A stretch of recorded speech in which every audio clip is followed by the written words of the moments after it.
Hello दोस्तों, स्वागत है आपके अपने YouTube channel AK study note में। आप सभी दोस्तों का मैं अमित शुक्ला बहुत बहुत स्वागत करता हूं। आज के इस वीडियो में दोस्तों हम बात करेंगे बीए सेकेंड ईयर के सभी छात्र छात्राओं के लिए जिनका पॉलिटिकल साइंस सब्जेक्ट है, यानी कि राजनीति विज्ञान। ये जो पेपर है दोस्तों, ये बहुत ही मोस्ट इंपॉर्टेंट पेपर है। जो जिनका पॉलिटिकल साइंस है, ये आपका जो राजनीतिक सिद्धांत और अवधारणाएँ जिनका पेपर है, वो बहुत ही टफ सब्जेक्ट है और आपको तैयारी करने के लिए टाइम भी चाहिए। तो दोस्तों इसी को हम देखते हुए नए मॉडल पेपर के साथ आप लोग के बीच में उपस्थित हुए हैं दोस्तों।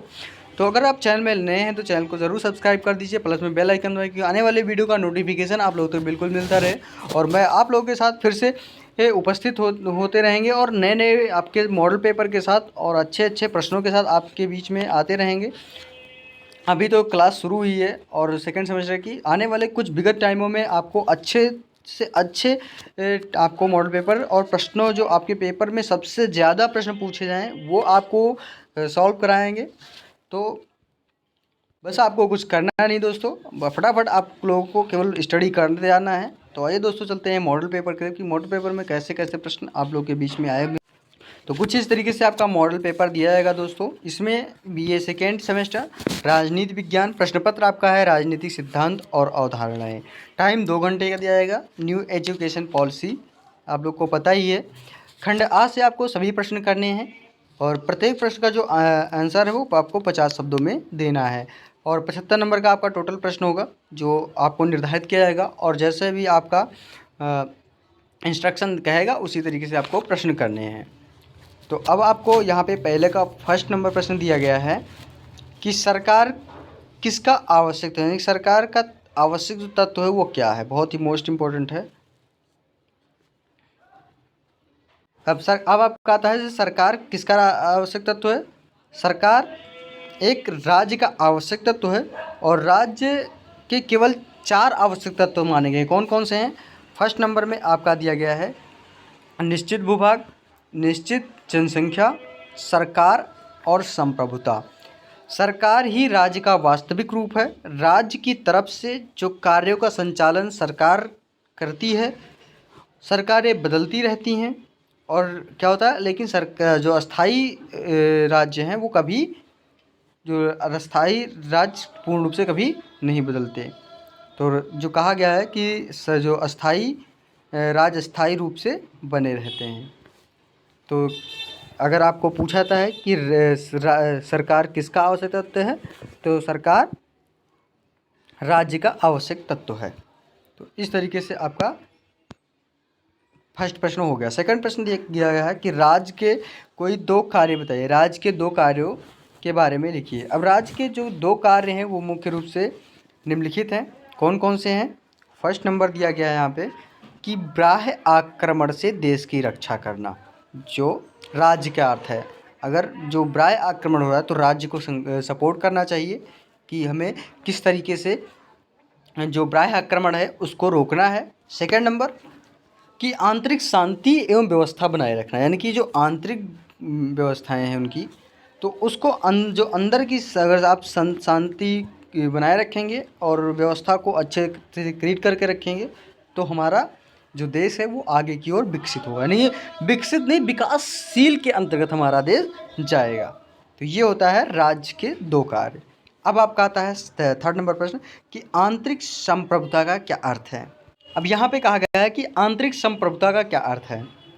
तो आंसर में लिखेंगे कि जो आंतरिक संप्रभुता है, आंतरिक संप्रभुता का अर्थ है कि राज्य अपनी सीमा के अंतर्गत सर्वोच्च और संपूर्ण शक्ति का संपन्न होना, यानी कि सब प्रकार की जो शक्ति है उससे हम संपन्न हो और राज्य की सीमा के अंतर्गत कोई भी सत्ता राज्य की शक्ति को चुनौती नहीं दे सके। यानी कि गार्नर जी के अनुसार कहा गया है कि संप्रभुता राज्य के संपूर्ण क्षेत्र में विस्तृत होती है और एक राज्य के अंतर्गत जो स्थित सभी व्यक्ति और समुदाय इसके अधीन होते हैं, यानी कि आंतरिक संप्रभुता इसी के अंतर्गत आते हैं। अब आपका आता है नेक्स्ट क्वेश्चन फोर्थ नंबर कि अध्यात्मात्मक शासन किसे कहते हैं। अध्यात्मात्मक शासन के बारे में लिखिए। अब आपका आता है अध्यात्मात्मक शासन। अध्यात्मात्मक शासन वह शासन है जिसमें हम कार्यपालिका और विधायिका अपनी अवधि, अपनी शक्तियों और कार्यों के संबंध में एक दूसरे से क्या हों, स्वतंत्र हों और पृथक हों। इस शासन व्यवस्था में राज्य का प्रधान एक राष्ट्रपति होता है, जो जनता द्वारा प्रत्यक्ष या अप्रत्यक्ष रूप से निश्चित अवधि के लिए चुना जाता है। वह कार्यपालिका का वास्तविक अध्यक्ष होता है और संविधान द्वारा निर्धारित शक्तियों का उपयोग करता है। इसमें कार्यपालिका शक्ति विभाजित नहीं होती है, वह ना विधानमंडल का भाग होता है और ना उसके प्रति उत्तरदायी होता है। तो यही होता है अध्यक्षात्मक शासन। अब आपका आता है नेक्स्ट क्वेश्चन 5 नंबर कि लोकमत निर्माण के साधन होते हैं। लोकमत निर्माण, देखिए लोकमत निर्माण के साधन कौन कौन से हैं, बहुत ही मोस्ट इम्पॉर्टेंट प्रश्न है। और इसमें आपको पिछले साल ये प्रश्न पूछा नहीं गया था और इस बार ये प्रश्न आपके पेपर में ज़रूर पूछा जाएगा। जो लोकमत निर्माण के साधन है उसके बारे में लिखना होगा। तो लोकमत निर्माण के साधन निम्नलिखित रूप से हैं। फर्स्ट नंबर देगा कि मानव तत्व। सेकेंड नंबर समाचार पत्र या प्रेस, ये भी लोकमत निर्माण के लिए मोस्ट इम्पॉर्टेंट है। थर्ड नंबर रेडियो और सिनेमा से जो लोकमत निर्माण है वो भी आप लोग को बड़े ही सहायता करेगा। फोर्थ नंबर हो गया आपका सार्वजनिक रूप से सभाएँ होती हैं। 5 नंबर आ गया आपका दूरदर्शन। 7th नंबर आपका हो गया निर्वाचन और फिर 7 नंबर शिक्षण संस्थाएँ। 8 नंबर हो गया आपका धार्मिक, सामाजिक एवं आर्थिक संघ। उसके बाद फिर आपका आता है 9th नंबर राजनीतिक दल। तो इतने आपका जो लोकमत निर्माण के साधन है, तब जाके आपका लोकमत का निर्माण होता है। तो ये आपके लोकमत के निर्माण के साधन हो गए। अब आपका आता है 6 नंबर प्रश्न कि उदारवाद क्या है। उदारवाद के बारे में बताइए। अब उदारवाद वह सरकार सबसे अच्छी है जो सबसे कम शासन करती हैं, अर्थात जो सरकार सबसे कम नियमों का निर्माण करे, बाह्य आक्रमण से देश की रक्षा या शांति व्यवस्था बनाए रखने का दायित्व मात्र राज्य का है, जो शेष कार्य व्यक्ति के द्वारा किया जाना चाहिए। उदारवाद से तात्पर्य व्यक्ति को स्वतंत्र छोड़ दिया है, यानी कि राज्य को जो सीमित अधिकार दिया जाता है, वो व्यक्ति जो कार्य नहीं कर सकते उन्हीं कार्यों को केवल राज्य के द्वारा किया जाए। तो ये होता है उदारवाद। अब आता है एकात्मक शासन। एकात्मक शासन किसे कहते हैं?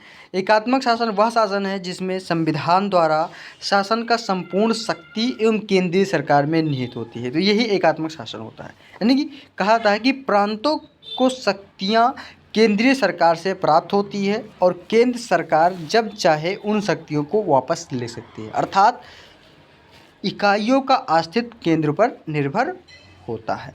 तो ये होता है एकात्मक शासन। उसके बाद फिर आता है नेक्स्ट कि बाह्य संप्रभुता, इसका क्या अर्थ है? बाह्य संप्रभुता, अब बाह्य संप्रभुता के बारे में लिखेंगे कि जब एक राज्य दूसरे किसी राज्य के साथ संबंध स्थापित करने में स्वतंत्र होता है। देखिए जैसे मान लीजिए यूपी हो गया और हमारा यूपी स्टेट हो गया, उसके बाद मान लो कि उत्तराखंड हो गया, बिहार हो गया, उसके बाद हमारा दूसरा स्टेट ले लो, मान लीजिए हरियाणा हो गया।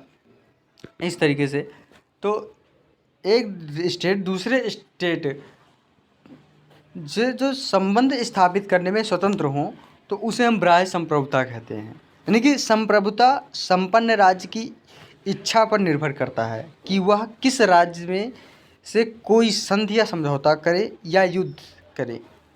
किसी भी देश की विदेश नीति बाह्य संप्रभुता पर ही निर्भर होती है। यानी कि बाह्य संप्रभुता हमारा यही होता है कि एक राज्य से दूसरे राज्य के जो मैत्री संबंध होता है उस पर हम पूर्ण रूप से क्या हों, स्वतंत्र हों।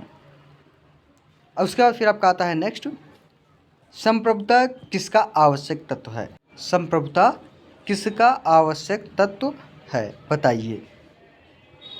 अब इसमें लिखेंगे जो संप्रभुता है वो आवश्यक तत्व किसका है? संप्रभुता राज्य का आवश्यक तत्व है जिसके बिना राज्य की कल्पना नहीं की जा सकती। राज्य के 4 तत्व हैं जो मैंने आपको इससे पहले भी बताया था। फर्स्ट नंबर में जनसंख्या हो गया, सेकंड नंबर में भूभाग हो गया, थर्ड नंबर में सरकार हो गया और फोर्थ नंबर पे संप्रभुता है। इसी को हम संप्रभुता का विशेष महत्व के रूप में बताएं। उसके बाद फिर नेक्स्ट क्वेश्चन आता है कि समाजवाद के प्रमुख सिद्धांत बताइए। बहुत ही मोस्ट इम्पोर्टेंट प्रश्न है। समाजवाद के प्रमुख सिद्धांत कौन कौन से हैं? समाजवाद में व्यक्तिगत संपत्ति को समाप्ति होती है तथा उत्पादन एवं वितरण के साधन पर जो समाज का नियंत्रण होता है उसके निम्नलिखित सिद्धांत दिए गए हैं। कौन कौन से? फर्स्ट नंबर है पूंजीवाद की समाप्ति, सेकेंड नंबर समानता का बल, थर्ड नंबर समाज की सर्वोच्चता, फोर्थ नंबर सहयोग की भावना, और 5 नंबर दिया गया है आपका लोकतांत्रिक विचारधारा, और 6 नंबर उत्पादन और वितरण के समाज का नियंत्रण। तो ये आपका जो 6 समाजवाद का सिद्धांत दिया गया है, ये बहुत ही मोस्ट इम्पोर्टेंट आपका दिया गया है।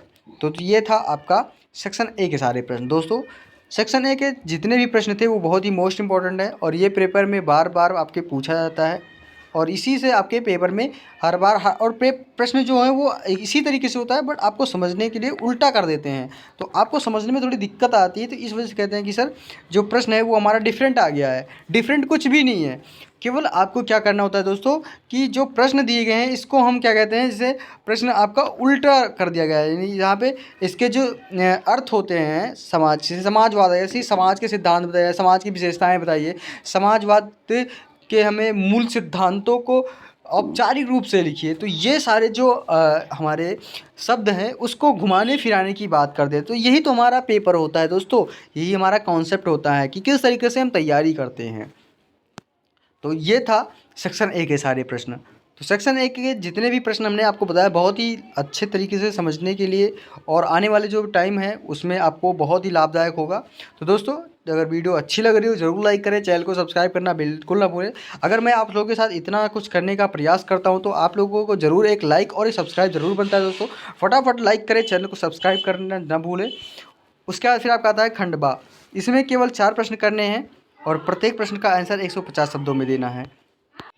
अब आपका देखें उदारवादी राज्य, यानी कि उदारवादी राज्य के कार्यों का परीक्षण कीजिए। बहुत ही मोस्ट इंपॉर्टेंट प्रश्न है। इसमें देखें कि उदारवादी या व्यक्तिवादी विचारधारा 18वीं शताब्दी के अस्तित्व में आई। प्रसिद्ध दार्शनिक जॉन लॉक उस सिद्धांत के प्रमुख समर्थक माने जाते हैं। यानी लॉक ने कहा है कि मनुष्य को जीवन, स्वतंत्रता और संपत्ति के अधिकार प्रकृति से मिले हुए हैं। इसी आधार पर लॉक राज्य के कार्यक्षेत्र को सीमित करना था, यानी 18वीं शताब्दी के पूर्व नागरिक के कार्यों में हस्तक्षेप करना अपना अधिकार मानता है।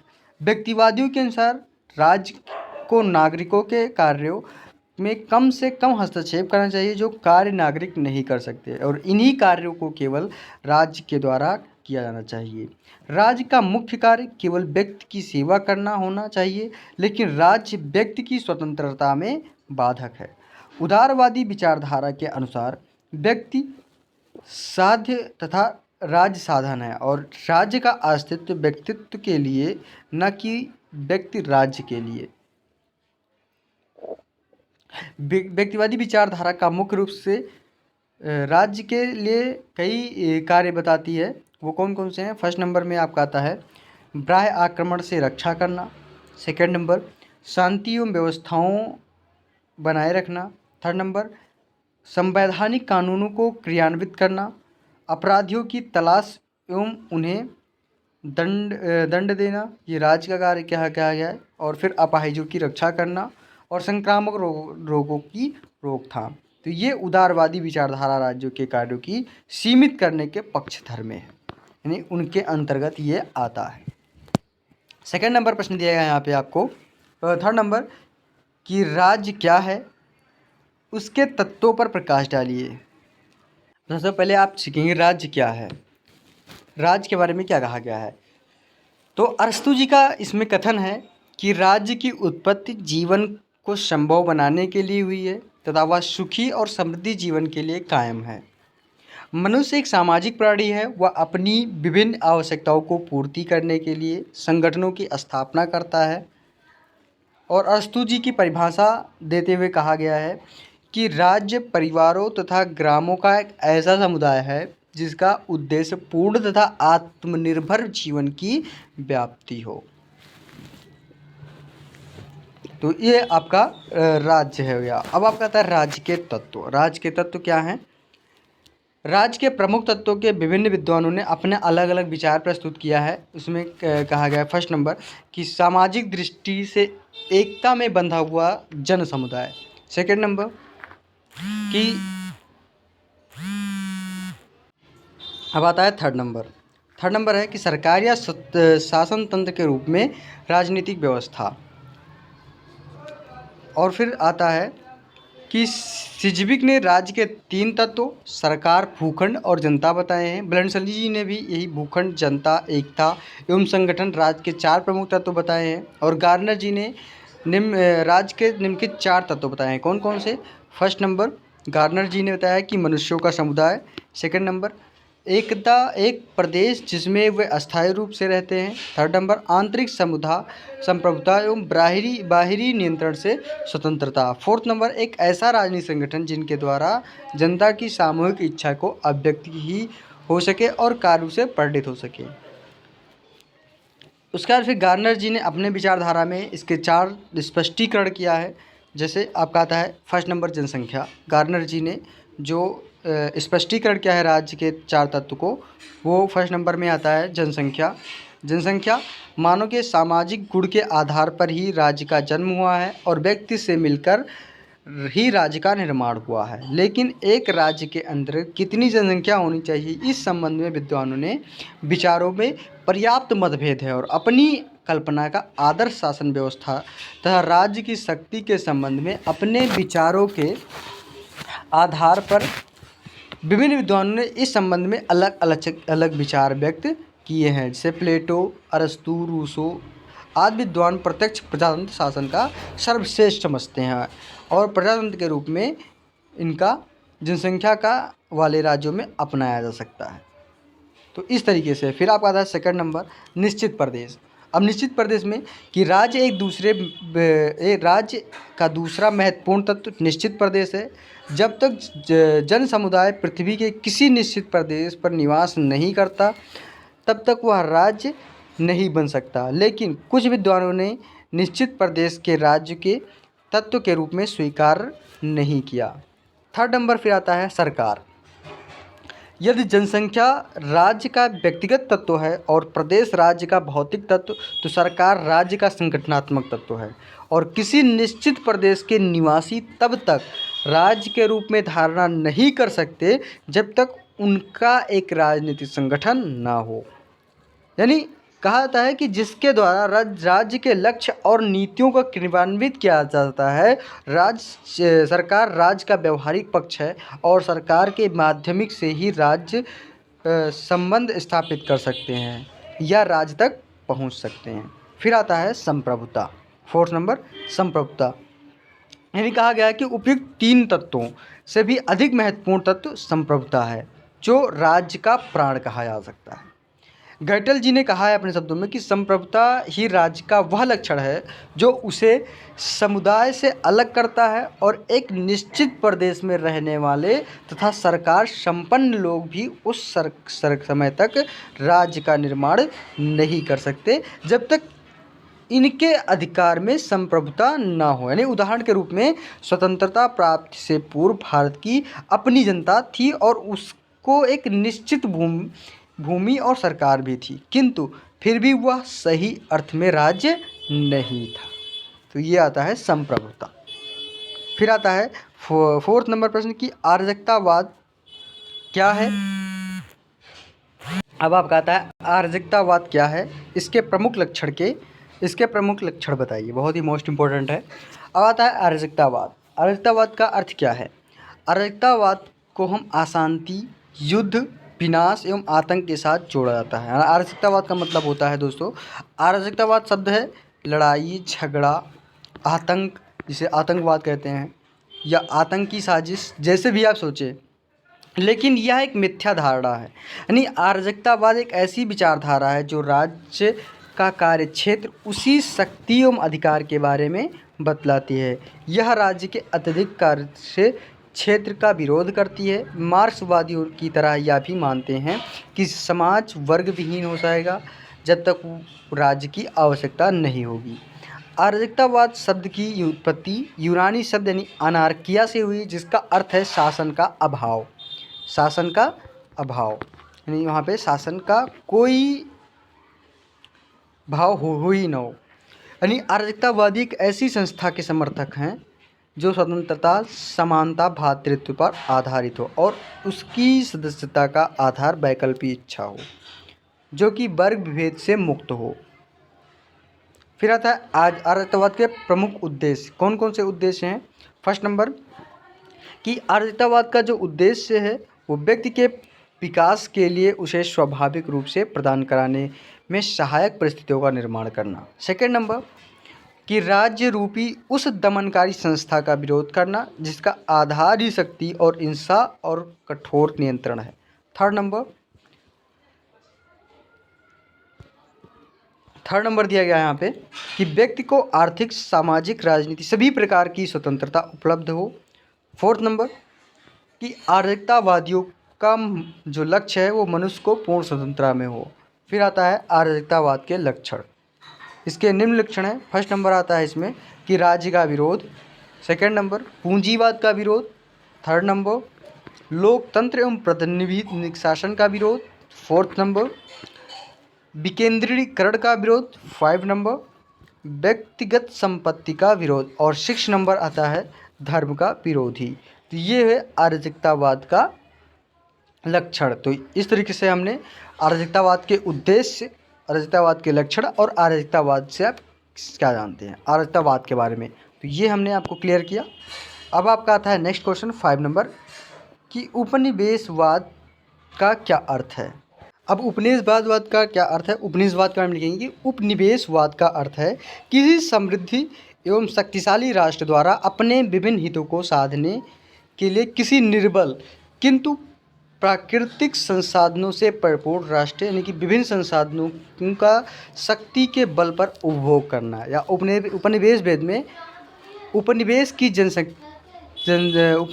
जनता एक विदेशी राष्ट्र द्वारा शासित होती है और उसे शासन में कोई राजनीतिक अधिकार नहीं होता है।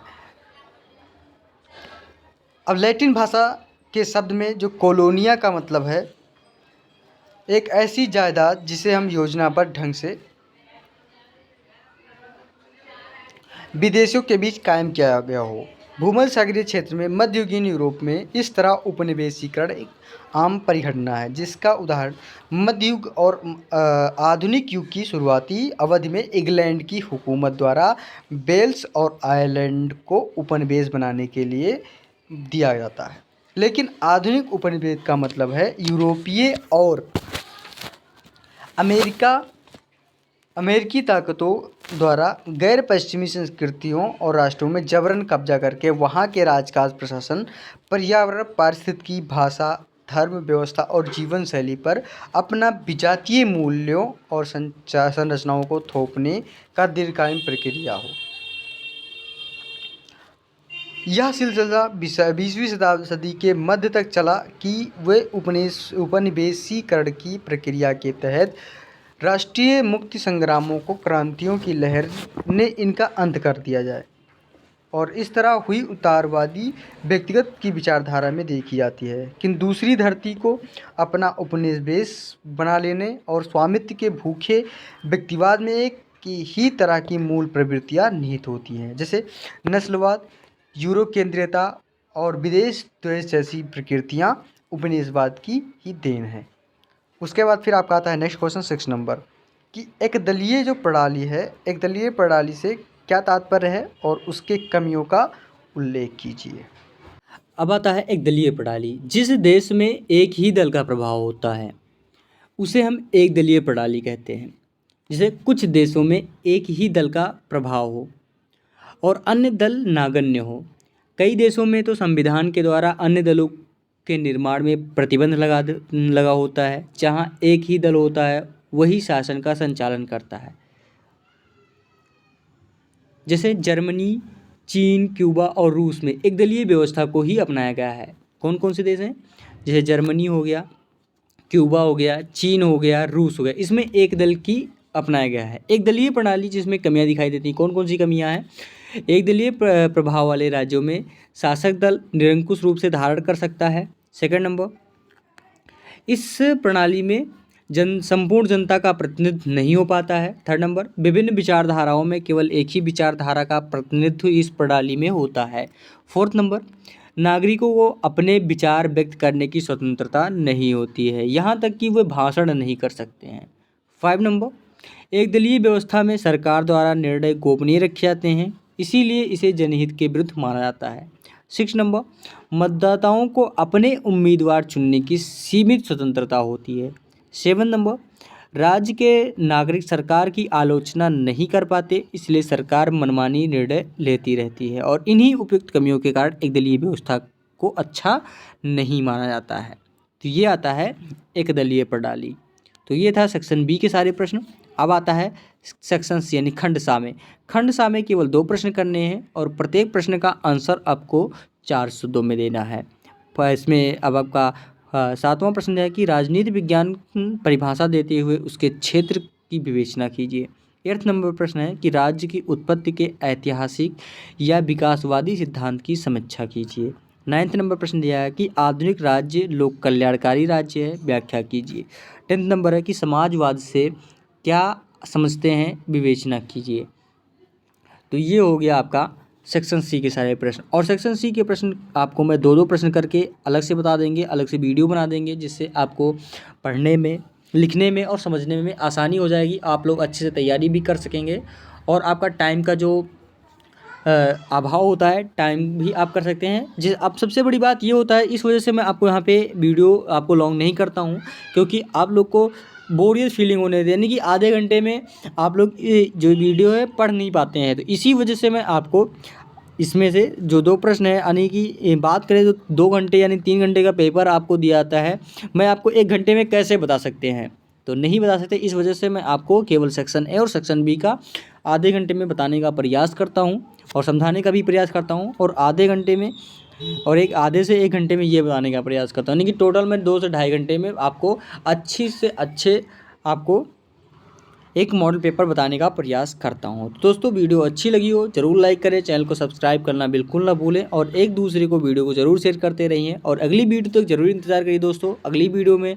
हम आपके साथ फिर से उपस्थित होंगे। धन्यवाद दोस्तों, जय हिंद।